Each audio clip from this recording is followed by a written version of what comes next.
Okay, so let's start with a polyline on this one. Make sure that you go in horizontal. 19. Let's go up a distance of 115.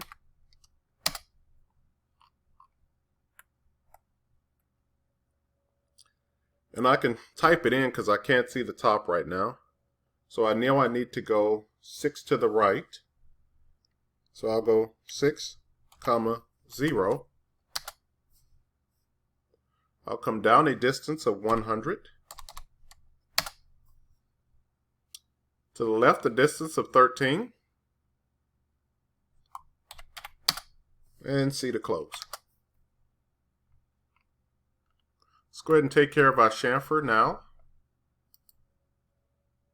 So chamfer, distance, 12. And 12 is also going to be the second distance.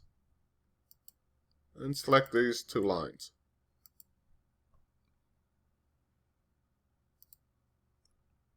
Let's go ahead and revolve this.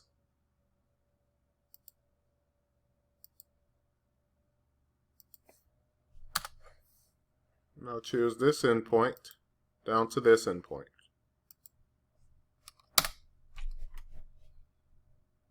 Go ahead and save this one as the valve. If you want to take a look at it in the shades of gray, you can. I'm just going to do a save on this one and make sure you name it valve.